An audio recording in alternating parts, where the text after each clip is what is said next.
최근 4년간 이어지던 세수 호황이 막을 내리면서 올 들어 지난 7월까지 국세 수입이 1년 전보다 8천억 원 줄어든 것으로 집계됐습니다.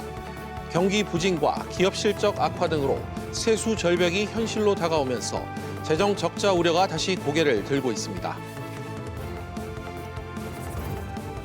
정부가 저소득층 구직자에게 월 50만 원씩 최장 6개월간 구직 촉진 수당을 주는 한국형 실업부조 국민취업지원제를 내년 7월부터 도입하기로 했습니다. 청년과 경력 단절 여성, 자영업자 등 고용보험 혜택을 받기 힘든 구직자들의 고용 안전망이 한층 강화될 것으로 기대됩니다. 아시아나항공 인수 적격 후보자에 애경그룹을 비롯해 미래에셋대우, HDC, 현대산업개발 컨소시엄, 사모펀드인 KCGI 그리고 스톤브릿지 4곳이 선정된 것으로 알려졌습니다. 이르면 다음 달 말쯤 본입찰이 시작될 것으로 보이는데 금호산업과 채권단은 오는 11월 우선 협상 대상자를 선정하고 올해 안에 아시아나항공 매각 작업을 마무리 지을 계획입니다. 산업융합 분야 규제 샌드박스 1호로 관심을 모았던 상업용 수소 충전소가 국회에 설치됐습니다. 초미세먼지 등 배기가스가 전혀 없는 친환경 수소 택시도 오늘부터 시내 운행을 시작했는데 수소 시내버스도 올해 안에 도입될 것으로 보입니다. 이상 오늘의 헤드라인이었습니다.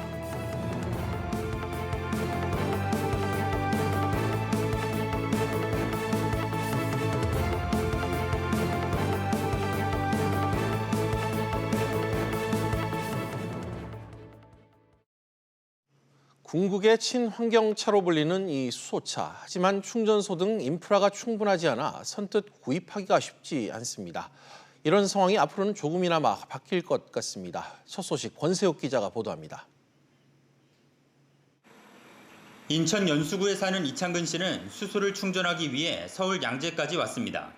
수소 충전을 하려면 여기까지 와야 되니까 한 40분, 50분씩 시간을 뺏기니까 아무래도 조금 불편한 점이 있죠. 충전소가 정상 운영되는지 미리 살피는 것도 부담입니다. 가는 중에 충전소를 꼭 경유해서 가는 노선을 정하게 되는데 이용자가 그런데 그 중에 한 군데가 고장이라도 날 경우에는 그 노선 자체를 변경해야 되고 취소해야 되는 상황이 되는 거죠. 앞으로 수소차 소비자들은 이런 불편함을 덜 것으로 보입니다. 국회를 시작으로 인천 남동과 서울 강동을 비롯해 도심과 지방 곳곳에 충전소가 들어섭니다. 현재 28곳인 수소 충전소는 오는 2022년까지 10배가 넘는 310곳이 지어질 예정입니다. 탄소 경제를 수소 경제로 탈바꿈 해가야 합니다. 우리는 그 길을 가야 합니다. 수소 충전소를 지원할 다른 방안도 강구하겠습니다. 일본은 오는 2030년까지 수소 충전소를 900곳 이상 세울 계획입니다. 중국도 수소차 굴기를 선언했습니다.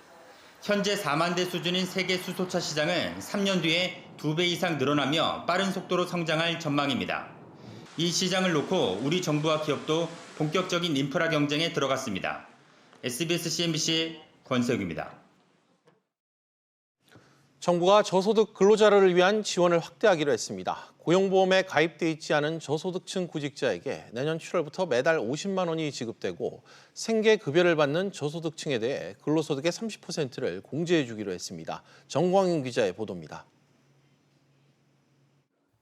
저소득 구직자에게 최대 6개월간 50만 원씩 구직 수당을 지급하는 국민취업지원제도 법률안이 국무회의를 통과했습니다. 그동안 고용보험 사각지대에 놓여있던 자영업자, 경력단절 여성, 구직 청년 등을 대상으로 이른바 한국형 실업부조가 제도화되는 겁니다. 내년 7월부터 35만 명이 국민취업제도의 혜택을 받게 되고 오는 2022년엔 60만 명까지 확대하겠다는 게 정부의 계획입니다. 전체 취업자 중에서 약 45%는 고용보험 제도 밖에 있는 상황입니다. 청년, 경력 단절 여성, 자영업자 등 그간 고용보험의 혜택 밖에 있었던 분들에 대한 고용 안전망이 한층 강화될 것입니다. 25세에서 64세 사이 기초수급자에게도 근로소득 공제가 적용되면서 빈곤층의 근로의욕을 높이는 방안도 추진됩니다. 재산이 없는 3인 가구의 경우 현재는 월 80만 원의 소득이 발생하면 생계급여로 33만 원을 받는데 내년부터는 소득분의 30%가 공제돼 받게 되는 생계급여도 늘어나게 됩니다. 동기가 부여가 돼서 좀 전문 기술이나 숙련된 그런 기술을 배우실 수 있는 그런 기회도 제공됨에 따라서 장기 좀 길게 봤을 때는 그런 탈수급도 정부는 또 중증장애인에 대한 부양의무자 기준을 폐지하고 기본재산 공제액도 확대하면서 새로 기초생활제도 지원을 받는 가구도 상당히 늘어날 전망입니다. SBS CNBC 정광윤입니다. 경기가 신통치 않아서일까요? 세금이 지난해 같은 기간보다 8천억 원 덜 거친 것으로 나타났습니다. 그런데 쓸 돈은 갈수록 늘고 있어 국가빚만 늘어나는 게 아니냐는 우려가 커지고 있습니다. 신윤철 기자가 보도합니다. 7월까지 정부가 쓴 돈은 318조 원이 넘습니다. 지난해 같은 기간보다 35조 5천억 원을 더 썼습니다. 상반기 일자리 지표를 끌어올리기 위해 노인 단기 일자리 사업을 확대하는 등 재정 사업이 집중된 영향이 큽니다. 이에 따라 나라 돈 쓰는 속도를 뜻하는 총 지출 진도율은 전년 동기 대비 1.6%포인트 상승했습니다. 쓰는 돈은 늘었지만 걷는 세금은 줄었습니다. 7월까지 국세 수입은 지난해 같은 기간보다 8천억 원 줄어든 189조 8천억 원에 그쳤습니다. 세금이 거치는 속도도 더뎌졌는데 예산 대비 실제 거친 세금의 비율을 뜻하는 세수 진도율은 64.2%로 지난해 같은 기간보다 6.7%포인트 줄었습니다. 올해 지방재정분권을 위해 지방소비세율이 11%에서 15%로 인상되면서 부가가치세 세입이 2조 7천억 원 줄어든 영향이라고 기획재정부는 설명했습니다. 또 유류세 인하 정책에 교통세가 크게 줄었고 법인세는 늘었지만 돌려주는 환급액이 늘면서 최종적으로 법인세가 덜 거친 것도 이유입니다. 이런 상황에서 나라 살림의 재정 건전성을 뜻하는 관리 재정 수지는 48조 2천억 원 적자를 기록했습니다. 6월까지 59조 5천억 원에 달했던 것을 감안하면 나아진 것이지만 지난해 같은 기간 재정 적자 규모가 15조 5천억 원에 불과했던 것을 감안하면 여전히 적자 규모가 크다는 지적입니다. 한편 7월 말 기준 중앙정부 채무는 692조 2천억 원으로 700조 원에 근접했습니다. 지난달보다 5조 4천억 원 늘어난 겁니다. SBS CNBC 신윤철입니다. 올해의 추석은 짧은 연휴 기간 때문에 첫날부터 극심한 교통 혼잡이 예상된다고 합니다. 올해의 추석 교통 연휴 상황 짚어보도록 하겠습니다. 취재기자 연결합니다. 황인표 기자, 언제가 가장 막힐 것으로 예측이 되나요?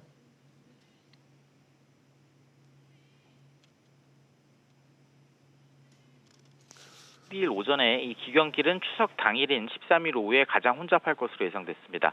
한국교통연구원의 설문조사 결과 추석 연휴 첫날인 12일 오전에 출발하겠다고 응답한 비율이 29.5%로 가장 높았고, 기경길은 추석 다음 날인 14일 오후가 25%, 추석 당일 오후 출발이 24% 순으로 나타났습니다. 국토부는 추석 당일 오후부터 다음 날까지 귀경 교통량이 집중될 것으로 내다봤습니다. 기성길 서울에서 부산까지는 최대 8시간 30분, 강릉까지 4시간 40분, 광주까지 7시간 10분, 그리고 목포까지는 8시간 30분이 예상됐습니다. 이번 연휴 기간 동안 모두 3,300만 명, 하루 평균 670만 명이 이동할 것으로 예측이 됐습니다. 정부가 특별 교통대책도 내놨죠? 네, 그렇습니다. 먼저 버스와 철도 등 대중교통 증편이 이뤄집니다. 고속버스는 하루 평균 1287회, 철도는 29회, 항공편은 20편이 늘어납니다. 정부는 스마트폰 앱과 각종 인터넷 사이트에 실시간 교통 정보를 제공하고 우회도로도 안내하겠다고 밝혔습니다. 경부선과 영동선에서 실시되는 버스 전용 차로제의 경우 끝나는 시간이 밤 9시에서 다음 날 새벽 1시까지로 4시간이 더 늘어나게 됩니다. 이 전용 차로 위반 단속 등을 위해 드론과 암행 순찰차, 경찰 헬기 등이 투입될 예정입니다. 또 예년과 마찬가지로 이 추석 당일과 앞 뒷날, 그러니까 3일 동안에는 이 고속도로 통행료가 면제됩니다. 13일과 14일은 심야 기경객을 위해 서울 시내버스와 지하철, 공항철도의 운행 시간이 다음 날 새벽 2시까지 연장됩니다. 지금까지 SBS CNBC 황인표입니다. 조성욱 신임 공정거래위원장이 오늘 오후 공식 취임했습니다. 조 위원장은 취임사에서 갑을 관계에서 비롯된 이 불공정거래 행위와 일감 몰아주기 등을 중점 개선 과제로 제시했습니다. 취재기자 연결합니다. 김한진 기자. 네, 김한진입니다. 네, 조 위원장의 취임 메시지, 기존 개혁 드라이브를 이어가면서 이 필요한 부분을 더 강화하겠다, 이런 뜻입니까? 네, 조성욱 위원장은 공정경제의 핵심 과제로 갑을 관계 개선을 첫 손에 꼽았습니다. 중소기업들의 기술을 뺏거나 부당하게 단가를 내리는 불공정 행위들을 감시하겠다고 강조했는데요. 그러면서 자율적인 시장 구조 작동을 위해 을이 주요 정보를 사전에 알 수 있게 도와 갑과 을의 정보력 차이를 좁히겠다고 덧붙였습니다. 또 대기업 집단에서 대주주 일가가 소유했거나 지분율이 높은 기업에 일감을 몰아주는 관행도 개선해야 한다고 밝혔는데요. 특히 자산 총액 5조 원을 넘지 않는 중견기업 집단의 부당거래도 주시하겠다며 이를 위해 국세청 등 유관기관과의 공조체제로 엄정하게 대응하겠다고 말했습니다. 김 기자, 정보통신기술 사업자들의 독과점 남용도 언급이 됐다고요. 네, 조 위원장은 구글이나 애플 등 정보통신기술 분야의 시장 지배적 사업자들이 부당하게 독과점 지위를 남용하는 행위를 제재하겠다고 강조했습니다. 다만 혁신적 경제활동이 방해받지 않도록 신중하게 접근할 것이라며 개별 사건을 다루는 차원을 넘어 시장의 구조적 변화를 이끄는 방안을 찾겠다고 덧붙였습니다. 또한 공정위 대처가 미비했다는 지적을 받았던 가습기 살균제 사태를 우회적으로 언급하며 과거의 실패를 되풀이하지 않겠다고 밝히기도 했는데요. 소비자 안전과 정보 접근권 강화로 소비자 피해를 최소화하겠다며 위법 행위 제재가 실질적인 피해 구제로 이어질 수 있도록 피해자들의 손해배상 소송을 지원하겠다고 말했습니다. 지금까지 공정거래위원회에서 SBS CNBC 김한진입니다. 한국경영자총협회와 대한상공회의소 등 경제 5단체가 국제노동기구 ILO 협약 비준과 관련해 해고자와 실업자의 노동조합 가입 등을 담고 있는 관련 법 개정안에 반대한다는 의견을 정부에 제출했습니다. 경제 5단체는 노동조합 및 노동관계 조정법 개정안이 우리 노사관계의 특수성과 후진성 등을 고려하지 않은 노동계의 편향된 안이라며 개정안을 새로 마련해야 한다고 촉구했습니다. 해외 직구로 구매한 수입 브랜드 화장품 일부는 국내에서 구매하는 것이 더 저렴한 것으로 나타났습니다. 한국소비자원은 랑콤과 샤넬, 에스티로더 등 5개 수입 화장품 브랜드 15개 제품의 국내의 가격을 비교 조사한 결과 13개 제품의 해외 직구 가격이 최대 95% 더 비쌌습니다. 또 면세 한도를 채워 구매할 경우 8개 제품의 국내 가격이 해외 직구보다 42.5% 더 저렴했습니다. 서울 지역에 부과된 올해 9월분 재산세의 지역구별 차이가 최대 19배까지 벌어진 것으로 나타났습니다. 서울시에 따르면 강남구에 가장 많은 6,819억 원이 부과됐고 가장 적은 곳은 도봉구로 358억 원이 부과됐습니다. 서울시는 자치구간 재정격차 해소를 위해 올해 재산세 중 1조 3,600억 원가량을 각 자치구에 똑같이 배분할 계획입니다. 금융당국이 추석 연휴를 앞두고 택배나 소액 결제를 사칭한 보이스피싱에 각별히 주의할 것을 당부했습니다. 금융당국은 070으로 시작하는 광고성 번호가 아닌 일반 지역 번호와 휴대전화 번호, 공공기관 전화번호 등도 보이스피싱에 이용되고 있어 세심한 주의가 필요하다고 강조했습니다. 금융당국은 대중교통수단이나 지방자치단체 등을 통해 보이스피싱 예방법과 핵심 대응 요령을 배포할 예정입니다. 추석 명절을 앞두고 중소기업중앙회가 서울 강서구에 있는 노인 요양시설을 찾아 봉사활동을 펼쳤습니다. 오늘 행사에서는 중앙회 임직원과 중소기업 사랑나눔재단이 함께 전통시장에서 식재료를 구입하고 이를 이용해 유명 셰프가 만든 한식 메뉴를 독거 노인들에게 대접하는 순서로 진행됐습니다. 참석자들은 식사 후 생활시선을 정돈하며 노인들과 대화의 시간도 가졌습니다. 중기중앙회는 매년 추석을 앞두고 전통시장 장보기 행사를 진행하고 있습니다.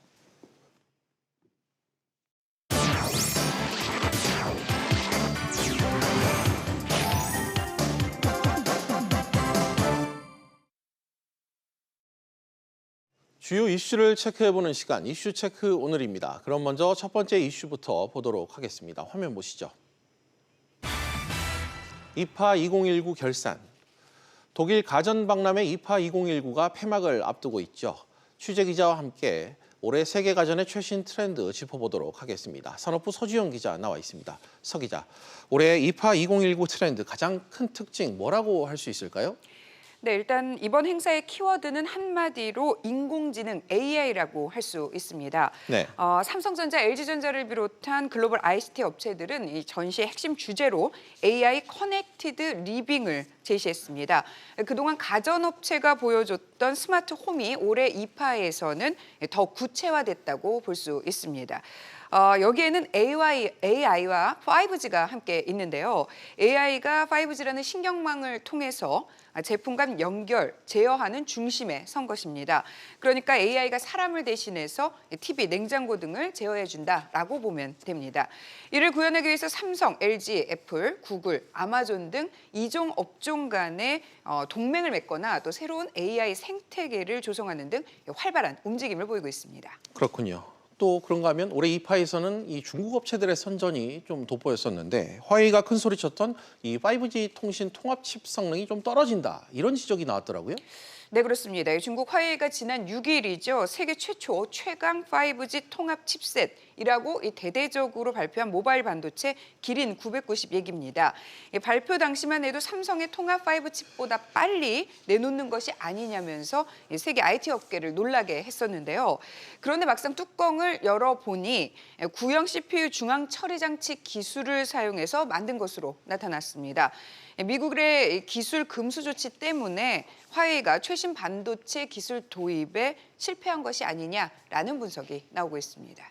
그렇군요. 서 기자, TV와 가전 또 이 스마트폰 등 이번 이파 행사에서 승자 좀 가려졌습니까? 네, 일단 먼저 최근 업계 최대 이슈죠. 8K 해상도 초고화질 TV와 인공지능, AI, 사물 인터넷, IoT 등 기술의 분야에서는 삼성전자, LG전자, 일본의 소니, 파나소닉, 중국의 TCL, 화웨이 등이 치열한 자존심 대결을 벌였습니다. 그러나 단연 삼성과 LG 등이 한국 기업들의 전 시장에 관람객이 대거 몰리면서 성황을 이뤘습니다. 예. LG가 삼성 8K는 가짜라는 공격으로 양사가 나선 공방을 벌이기도 했었습니다. 스마트폰의 경우도 단연히 삼성과 LG의 경쟁 구도를 보였는데요. 제수 끝에 출시한 삼성의 폴더블 폰과 LG의 B50 후속 모델이 큰 관심을 끌었습니다. 최근 열세를 면하지 못하고 있는 일본의 경우 정부 고위 인사까지 나섰고요.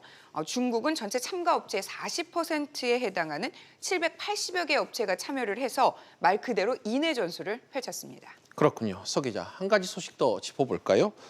올해 이파 키워드가 AI인데 우리 정부도 이 AI 관련 대책을 조만간 내놓기로 했다고요. 네, 그렇습니다. 이낙연 국무총리가 이미 AI 국가 전략을 수립했고 다음 달 발표하겠다라고 밝혔습니다. 내년도 정부 예산안에 AI와 빅데이터, 네트워크 분야에 1조 7천억 원을 투입을 하고 시스템 반도체 그리고 바이오 헬스, 미래 자동차 산업에 3조 원을 투입한다라는 내용이 담길 것으로 보입니다. 앞서 지난 7월이죠. 손정희 소프트뱅크 회장이 문재인 대통령에게 AI 산업의 육성을 조언하기도 했었습니다. 이번 이파에서 보았듯이 AI 시대가 성큼 다가온 만큼 국가별, 기업별 경쟁도 앞으로 더욱 치열해질 것으로 전망이 되고 있습니다. 네, 서 기자 잘 들었습니다. 네, 계속해서 다음 이슈 보도록 하겠습니다. 두 번째 이슈입니다. 아시아나 인수전 이륙. 일주일 전 마감된 이 아시아나항공 예비 입찰의 적격 인수 후보가 오늘 선정됐습니다. 관심사는 한 달 뒤 본입 차례 과연 다크호스가 나타날지 여부일 텐데요. 역시 산업부 안지혜 기자와 좀 더 자세히 짚어보도록 하겠습니다. 안 기자, 아시아나항공의 적격 인수 후보가 오늘 좀 가려졌다고요. 네, 쇼니스트라고 하는데요. 지난 3일 예비 입찰에는 이제 참가했던 5곳 중에 한 곳을 빼고는 모두 적격 인수 후보자로 선정이 됐습니다. 예. 업계에 따르면 매각 주관사인 크레디트 스위스 증권은 오늘 오전에 현대산업개발 미래에셋 컨소시엄과 애경그룹, 또 KCGI 뱅커스트리트 컨소시엄과 스톤브리지 캐피털까지 모두 4곳의 적격 인수 후보자로 선정이 됐다라고 통보를 했습니다. 예. 현재까지 판도로는 현대산업개발과 미래에셋 컨소시엄이 가장 유력한 인수 후보로 꼽히는데요. 이번에 선정된 후보들은 아시아나항공의 실사를 진행한 후에 이르면 한 달 뒤에 있을 본입 차례 참가 여부를 결정할 예정입니다. 그렇군요. 앞서 그 예비 입찰 과정에서 이 대기업들의 참여 여부가 관심사였는데 오늘 이 적격 인수 후보 이 숏리스트에서 결국 이름을 드러내지 않았습니다. 네. 본입찰에 참가할 가능성도 있을까요? 여전히 배제할 수는 없습니다. 이번 아시아나 매각은 통상적인 M&A 딜과는 달리 예비 입찰에 참여하지 않아도 본입찰에 참가할 수 있는 그런 룸을 열어놨습니다. 예. 금호산업과 채권단 입장에서는 본입찰에 경쟁력 있는 후보가 나타나면 이를 받지 않을 이유가 없기 때문인데요. 또 현실적으로 이번 적격 인수 후보군에서도 이름을 올린 사모펀드 등 재무적 투자자들은 본입찰 전에는 대기업 등 어떤 전략적 투자자를 데려와야 합니다. 때문에 대기업들이 인수 전에 참여 의사만 있다면 여전히 등판이 가능하다는 얘기죠. 그렇군요. 대기업 참여가 이렇게 조심스러운 건 이 업황에 대한 우려도 좀 적지 않게 작용할 것 같은데 이동걸 사는 회장이 관련해서 입장을 좀 드러냈다고요? 네, 오늘 이동걸 회장, 산업은행 회장의 취임 2주년 기자 간담회에서 최근 실적 부진 등 항공업계 위기감이 아시아나 매각과는 어떤 관련이 있을까 하는 질문이 나왔습니다. 이 회장은 투자는 중장기적인 관점에서 하는 것이라면서 오히려 업황이 바닥에 있을 때가 인수자에게는 유리할 수 있다라는 말을 했습니다. 아직 참여를 주저하고 있는 대기업들에게 보낸 메시지로도 해석을 할 수 있을 것 같습니다. 네, 추가 인수 대기업 후보군 현재 또 어디가 거론되고 있습니까? 네, SK나 한화, CJ 등이 이런 대기업들이 여전한 인수 후보군으로 꼽힙니다. 예. 아시아나 인수 후에 사업적으로 시너지가 있고 또 현실적으로 인수 대금도 충분하다고 여겨지는 기업들인데요. 실제로 몇몇 곳은 채권단가 가격 줄다리기를 염두에 두고 재무적 투자자와 접촉 중인 것으로 파악이 됐습니다. 네, 아시아나 매각 작업 좀 더 지켜보도록 하겠습니다. 잘 들었습니다. 네, 이제 마지막 이슈 확인해 보도록 하겠습니다. 화면 보시죠. 허민 넥슨 구원투수 등판. 최근 매각이 불발되면서 뒤숭숭한 넥슨이 반전 카드를 내밀었다고 합니다. 허민 원더홀딩스 대표를 고문으로 영입을 했는데요. 관련해 역시 산업부 정윤영 기자에게 들어보도록 하겠습니다. 정 기자, 넥슨이 원더홀딩스에 투자를 했다고요? 네, 넥슨은 이커머스 업체인 위메프의 지주사인 원더홀딩스에 3,500억 원을 투자하고 지분 11.1%를 확보했습니다. 이 원더홀딩스는 위메프뿐만 아니라 게임 업체 등도 두고 있습니다. 넥슨은 이번 투자를 통해 원더홀딩스와 전략적 파트너 관계를 구축할 것이라고 밝혔는데요.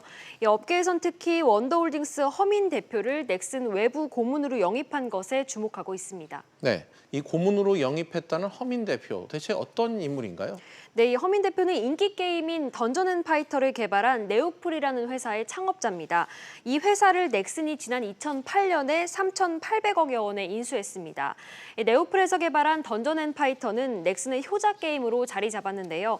넥슨 매출의 절반 이상이 던전 앤 파이터에서 나오는 것으로 알려졌습니다. 때문에 예전 같은 흥행작을 내놓지 못하고 있는 넥슨이 허 대표에 거는 기대감은 클 수밖에 없습니다. 특히 넥슨은 최근 매각 과정에서 몸값이 생각보다 낮게 평가됐고 결국 시장과의 괴리로 매각이 불발돼 전환점이 필요한 상황입니다. 허 대표는 외부 고문으로서 넥슨의 전반적인 게임 개발에 참여해 조언을 해줄 것으로 보입니다. 내부적인 어떤 조직의 활력을 불어넣기 위한 새로운 시도라고 볼 수 있는 거예요. 어느 정도까지 새로운 어떤 게임의 흐름에 대해서 감각을 다시 회복하고 도약의 발판을 만들 수 있을지는 지켜볼 필요가 있을 것 같습니다. 네, 이 허 대표를 영입하면서 넥슨이 좀 쇄신을 꾀할 것 같은데 그동안 넥슨 내부에서 좀 어수선한 상황이 지속되지 않았습니까? 네, 맞습니다. 이 회사 매각 작업으로 반년을 끌어오면서 내부적 동요가 있기도 했었는데요. 지난 6월에 매각이 불발되고 조직 개편과 핵심 경영진의 퇴진, 잇따른 개발 프로젝트 중단 등으로 직원들의 불안감은 더 심해졌습니다. 급기야 넥슨 노동조합은 구조조정에 대한 불만을 토로하면서 지난 3일에 게임업계 최초로 장외 집회를 열기도 했습니다. 이정원 넥슨코리아 대표는 어제 사내 공지를 통해 어떤 결정에서도 직원들을 배제하지 않을 것이라며 내부 불안감 해소에 나섰습니다. 넥슨은 오는 11월 열리는 국제게임 전시회 지스타에도 14년 만에 불참하기로 했습니다. 아직 어수선한 분위기인데요. 허민 대표를 고문으로 영입하면서 반전 기회를 맞을 수 있을지 좀 더 지켜봐야 될 것 같습니다. 네, 정 기자 잘 들었습니다. 퀴즈플러스 계속해서 오후 토론으로 이어가겠습니다. 오후 토론은 시청자 여러분들도 유료 문자 100원으로 의견 보내주시면 실시간 토론에 참여하실 수 있습니다. 샵 3698번으로 많은 참여 부탁드리겠습니다.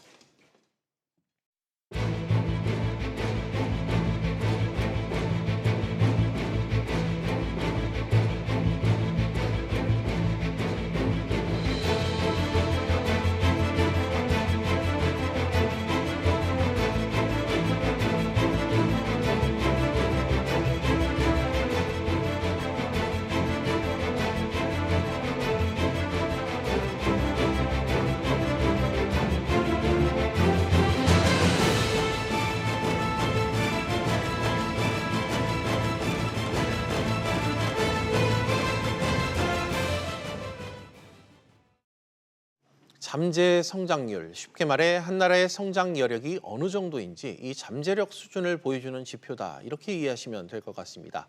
다시 말해 이 잠재 성장률이 낮다는 건 그만큼 성장할 수 있는 폭이 제한적임을 나타내는 거겠죠. 지난 몇 년 동안 우리 경제의 잠재 성장률이 계속 떨어지고 있습니다. 역대 정권마다 기대와 목표치는 있었고 또 이 추세를 돌리기 위한 노력도 지속이 돼 왔습니다만 이 방향성을 아직까지는 돌려놓지 못하고 있습니다. 이미 몇몇 연구 보고서에선 잠재 성장률의 추세적인 하락세가 지속될 것이다. 이런 진단과 판단을 내놓고도 있습니다. 이유가 뭘까요? 또 원인은 뭘까요? 위기를 탈출할 수 있는 해법은 없는 걸까요? 여러 물음이 던져지는 순간입니다. 오늘도 전문가 모시고 이야기 나눠보겠습니다. 김광석 한국경제산업연구원 경제연구실장 그리고 조영무 LG경제연구원 연구위원 두 분 나오셨습니다. 두 분 어서 오십시오. 네, 안녕하세요. 네. 먼저 오늘의 주제는 먼저 이렇게 접근해 보겠습니다. 사실 요즘 이 경제학자들과 진단을 해보면 긍정적인 얘기는 못 해본 것 같습니다. 나쁘다? 아니 더 나쁘다. 혹은 나쁘지만 아직 그 정도는 아니다. 이 정도 수준에서 좀 언급이 머물고 있는데요. 먼저 두 분께서도 이런 인식에 좀 차이가 없으실 거라고 판단되는데 먼저 실장님께서 한 말씀 부탁드립니다.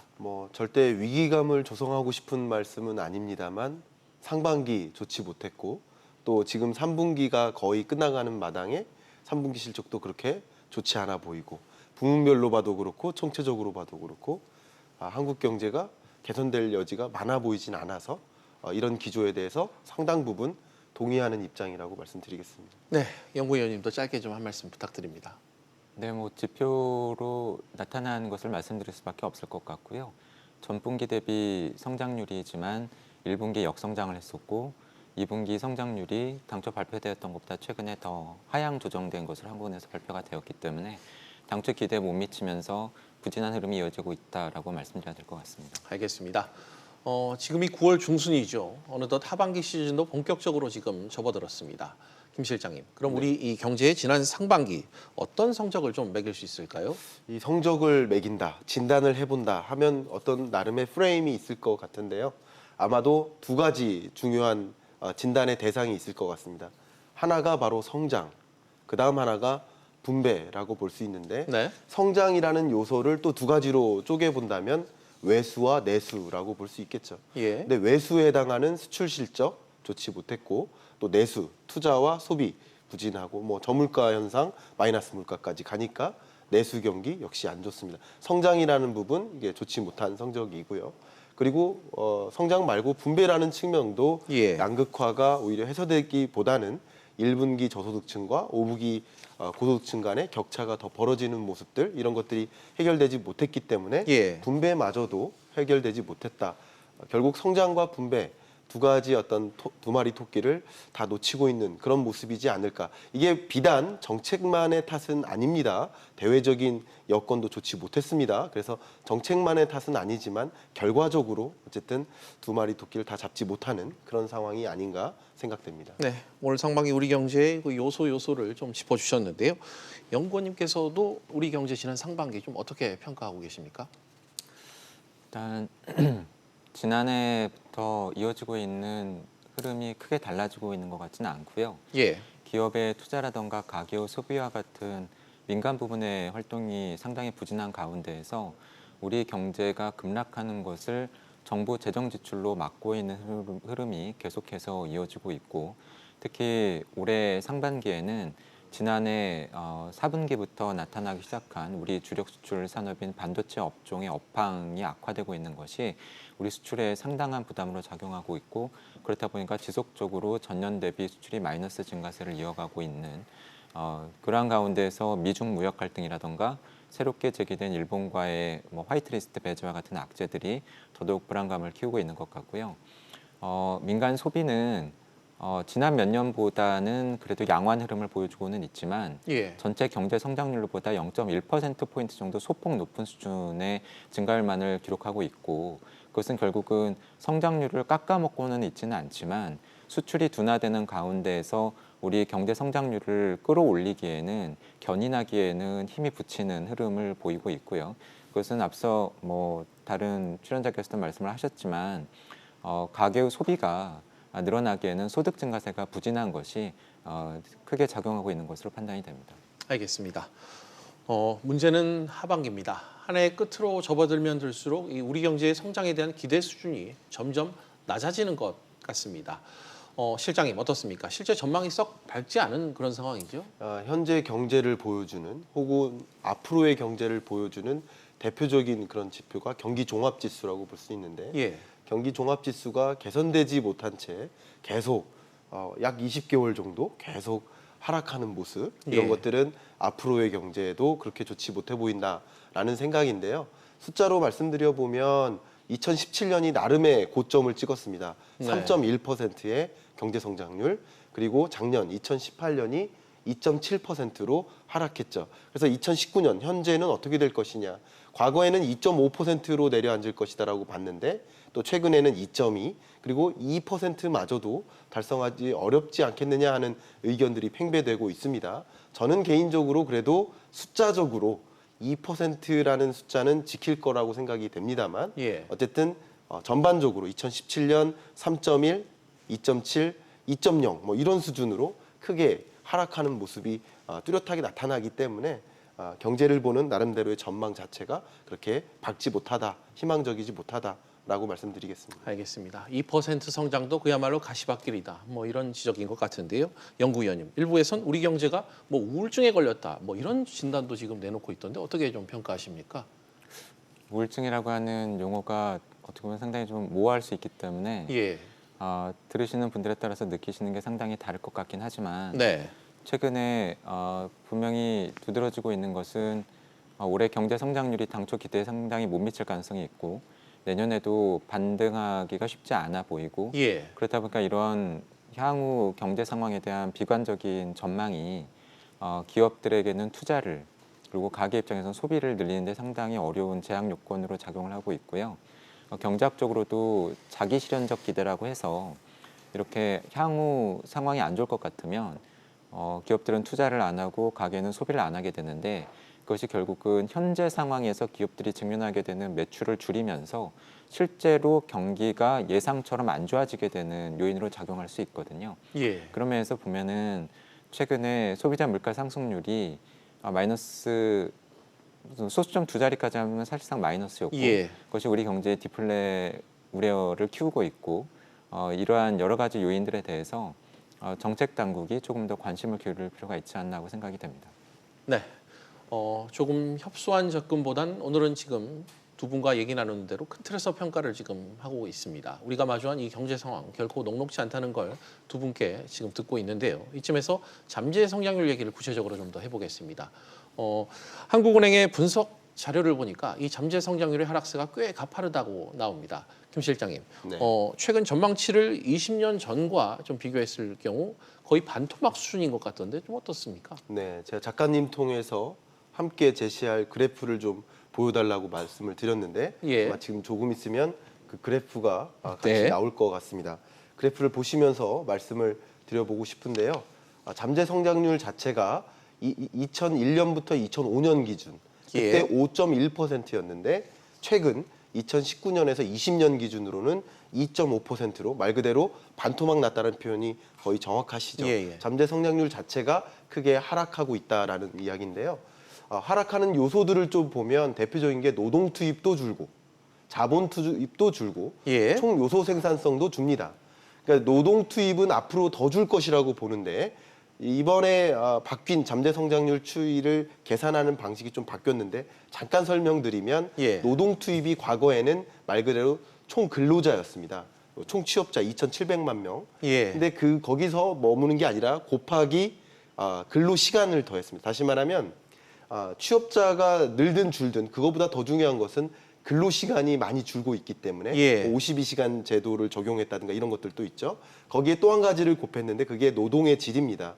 그러니까 다시 말하면 생산 가능 인구, 생산 연령 인구가 줄어드는데 노동 시간도 주니까 더 빠른 속도로 줄어들죠. 구조적으로 줄 수밖에 없는 그렇죠. 요인이. 시간도 줄고 취업자나 생산 가능 인구 자체가 줄어드는 구조 속에서 예. 그런 모습이고 또 한 가지 중요한 것이 그래도 이 노동의 질, 이제 학력이라고 보통 이야기하는데 노동의 질이 개선되면서 그 감소하는 부분을 소폭이나마 상쇄하고는 있지만 어쨌든 예. 노동 투입이 줄고요. 자본 투입도 줄고 총 요소 생산성도 줍니다. 이게 좀 어려운 표현이지만 경영 혁신이나 기술 개발, 뭐 노사관계 재정립 이런 것들을 통해서 눈에 보이지 않는 부분의 효율성을 늘리는 이런 개념인데 생산성을 좀 끌어올릴 수 있는 요인으로 해석을 하면 이제 되겠죠. 노동 투입, 자본 투입, 총 요소 생산성 모두가 늘지 못하는 구조 속에서 잠재 성장률, 기초 체력마저 하락하고 있다 이렇게 해석할 수 있겠습니다. 알겠습니다. 연구위원님께도 좀 방금 제가 실장님과 얘기 나눴던 부분을 같이 좀 엿지 않을 수 없을 것 같은데 이 원인과 배경 좀 어떻게 진단을 하고 계십니까? 원래 그 잠재 성장이라고 하는 것이 노동력이라던가 자본과 같이 어느 나라에서 투입할 수 있는 모든 생산 요소를 뭐 인플레이션과 같은 별다른 부작용 없이 네. 부작용을 안 일으키면서 이러한 요소들을 다 썼을 때 달성 가능한 가장 높은 수준의 성장률을 잠재 성장률이라고 합니다. 예. 지금 정의를 말씀드리면서 언급을 한 것처럼 중요한 것은 노동력이라던가 돈이죠. 자본과 같은 이러한 생산 요소들의 양일 텐데요. 예. 그런 면에서 보면은 우리나라는 이제 생산 가능 인구가 일할 수 있는 연령대 인구가 이미 감소세로 전환되기 시작했고요. 네. 그렇다 보니까 이제 노동력을 늘려서 성장률을 끌어올리는 것은 이제 분명히 쉽지 않아졌고 예. 자본 투입 측면에서도 뭐 지금 돈이 우리가 부족한 상황은 아니고 그것이 상당히 낮은 저금리 현상으로 나타나고 있으니까 그러한 가운데에서 새로운 투자 대안이라던가 신성장 산업을 찾는데 기업들이 어려움을 겪으면서 기업의 투자가 앞서 올해 성장률을 말씀드린 것처럼 굉장히 부진한 상황이고 그렇다 보니까 그쪽에서 지금 성장률을 많이 올리고 있지 못하고요. 이렇게 노동이나 자본 이외에 나머지 부분으로 성장률을 끌어올릴 수 있는 부분을 경제학에서는 사실은 생산성 또는 효율성이라고 하면서 조금 전에 뭐 다른 출연자께서 총 요소 생산성이라고 말씀하신 것처럼 설명을 합니다.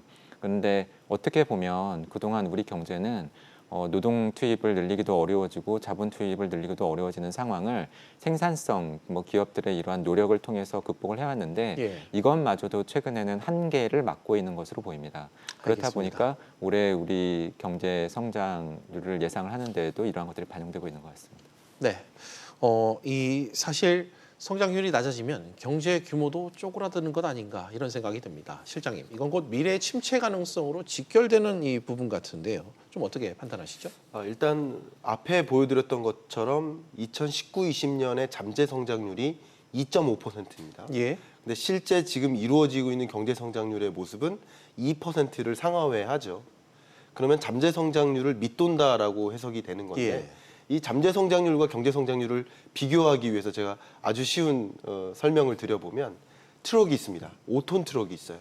그럼 5톤 트럭은 5톤만큼의 물량을 실어 나를 수 있는 능력이 있는 거예요. 이게 잠재 성장률 개념입니다.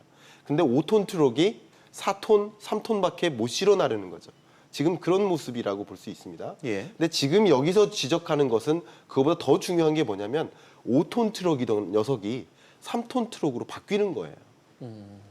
도저히 실어 나를 수 없는 무게를 감당할 수가 없는 말 그대로 잠재 성장률 자체가 둔화된다는 것은 그 체력, 기초 체력 자체가 5톤 트럭이 3톤 트럭으로 바뀌는 모습이다. 작은 차로 바뀐다는. 그렇죠. 그래서 이제 결국은 이 벌크 자체가 줄어들어서 회복될 여지마저 많이 줄어들고 있는 모습이다. 우리가 그냥 편안하게 지켜볼 그런 이슈가 아닌 것이죠. 알겠습니다. 뭔가 자꾸 이렇게 쪼그라드는 그런 느낌을 지울 수 없을 것 같습니다. 좀 더 이 부분을 비관적으로 바라봐야 할 것 같은 게 향후 잠재 성장률이 5년을 전후로 해서 1%대로 하락할 수 있다. 이런 전망이 지금 나오고 있습니다.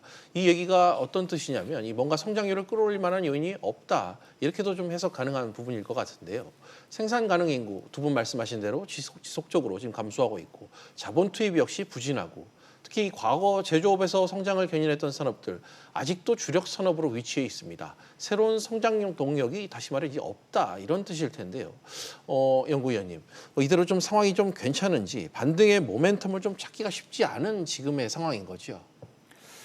뭐 우리보다 앞서서 인구가 줄고 고령화가 더 심화되었던 나라들도 있지만 그런 나라들 중에서도 보면은 여전히 높은 성장률, 양호한 성장세를 이어가고 있는 나라들이 있거든요. 네. 북유럽을 중심으로 한 일부 국가들이 거기에 해당이 될 텐데요. 그러한 나라들의 특징이라고 한다면 사실은 인구가 줄더라도 유휴 노동력을 찾아내는 거죠. 예. 젊은 층 또는 여성층, 노년층을 중심으로 해서 그래서 파트타임 일자리를 중심으로 해서라도 노동 투입을 좀 늘리는 노력. 그런 면에서 보면은 노동시장 개혁이 상당히 중요할 수 있고요. 그리고 그러한 나라들의 공통점이라고 한다면 신성장 산업이라고 불리는 쪽에서 지속적으로 산업 경쟁력을 유지하고 있는 것인데 그와 함께 동시에 중요한 것이 정부 입장에서 규제라던가 또는 제도 같은 것들을 계속해서 효율화하고 이렇게 혁파해 나가는 것이 효과를 내고 있는 것 같습니다. 알겠습니다. 물론 문제가 있습니다. 하지만 이에 대한 원인이 있으면 해법 또한 있기 마련이겠죠. 이 역할과 키를 쥐고 있는 건 역시 정부일 테고요. 중요한 건 경기 부양책을 위해 써야 할 이 재정 부분입니다. 실장님, 일단 정부가 재정을 적재적소에 쓰지 못하고 있다는 지적이 여전히 많습니다. 이 부분과 관련해 한 말씀을 좀 부탁드립니다. 네, 추경도 마찬가지고요. 재정 지출 계획도 마찬가지고 예산안이죠. 지금 그래도 확장적 재정 지출을 계획하고 있는 것은 확실해 보입니다. 근데 중요한 것은 재정 지출 규모도 매우 중요할 수 있겠지만 더 중요한 것은 이 규모를 어디에 쓰느냐에 있다고 볼 수 있겠습니다.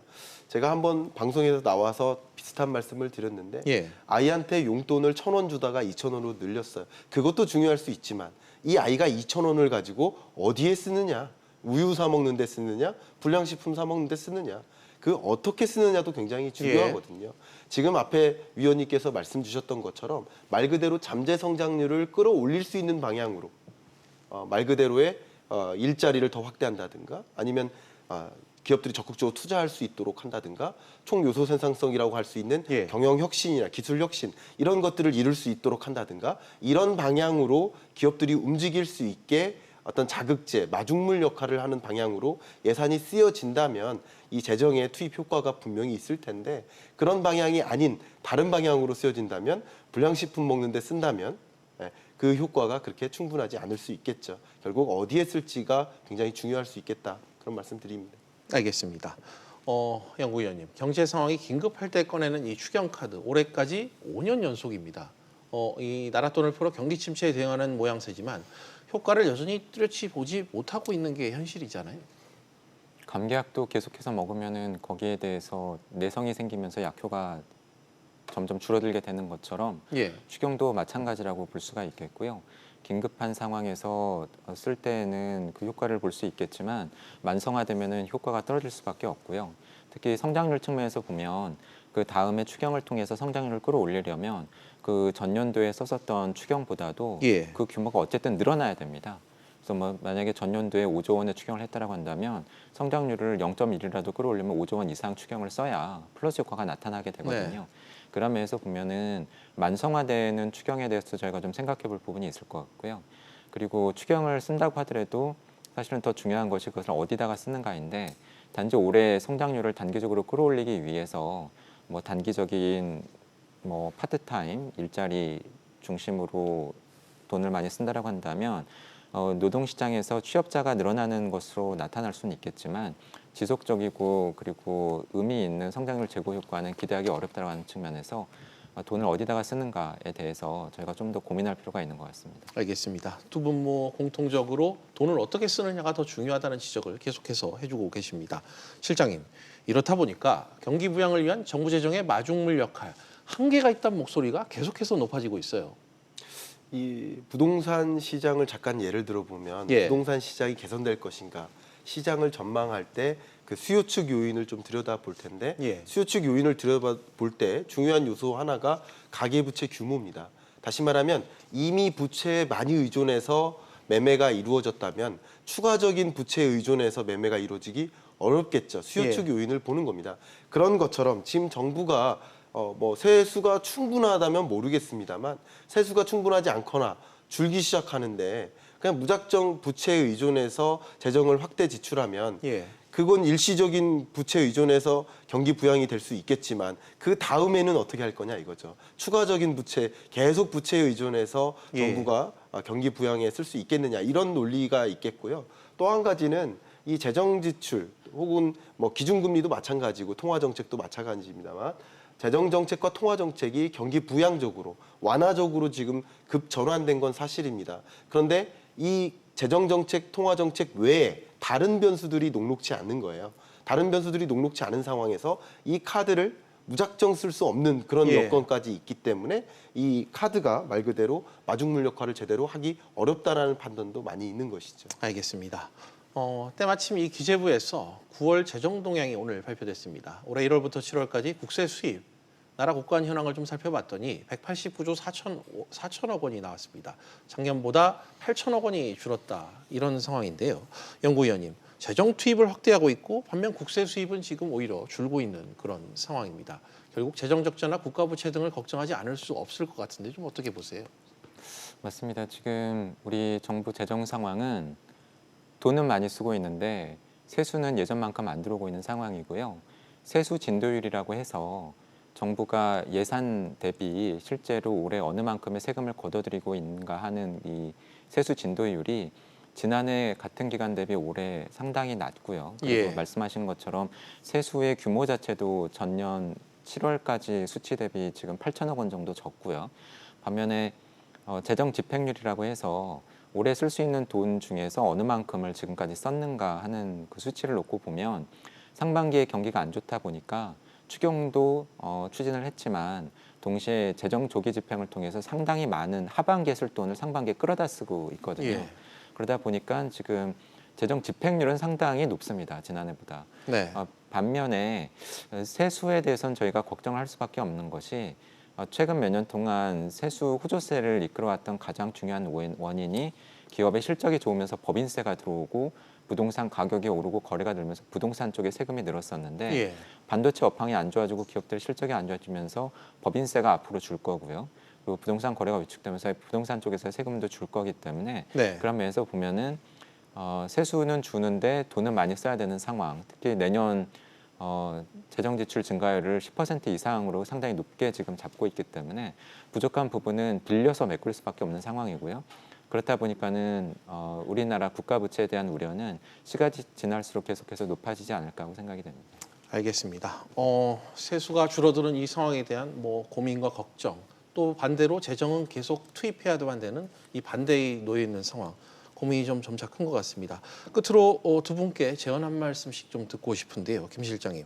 장기적인 관점에서 좀 대책들 어떻게 나와야 될런지 이미 대화 중에서도 몇 가지 언급을 해주셨습니다만 한마디 좀 부탁드리겠습니다. 정부가 가동할 수 있는 재정 정책 측면에서도 말 그대로 어디에 쓸 수 있는가, 경기 부양적으로, 그리고 노동 요소, 노동 투입, 자본 투입, 그리고 총 요소 생산성을 개선할 수 있는, 말 그대로 잠재 성장률 자체를 개선할 수 있는 방향으로 이 세수가 많이 쓰일 수 있도록 재정 정책이 이행돼야 될 필요가 있겠다라는 말씀을 드리고, 또 금리 정책도 같이 통화 정책도 맞물려서 경기 부양적으로 초점을 기울여야 되지 않을까 하는 말씀을 드려봅니다. 알겠습니다. 연구위원 끝으로 제언 한 말씀 부탁드립니다. 올해 성장 수치에 너무 집착하지 않았으면 합니다. 올해 2% 성장을 달성하는가에 대해서 관심이 많지만 1%대까지도 성장률이 떨어지면 상당히 정부에 부담이 될 수는 있겠지만 몇 년 전이죠. 우리 경제 성장률이 3%를 넘었다고 해서 그때 정말 우리 경제가 좋게 느껴졌느냐? 아니었거든요. 그러면서 보면은 올해 성장률에 집착하기보다는 재정 지출이든 아니면은 다른 정부의 정책이든 올해 성장률보다는 내년 이후 경기 반등을 기대할 수 있는 쪽에 초점이 더 모아지는 것이 맞지 않나 하고 생각이 됩니다. 알겠습니다. 오늘 두 분 말씀 여기까지 듣도록 하겠습니다. 두 분 오늘 나와주셔서 고맙습니다.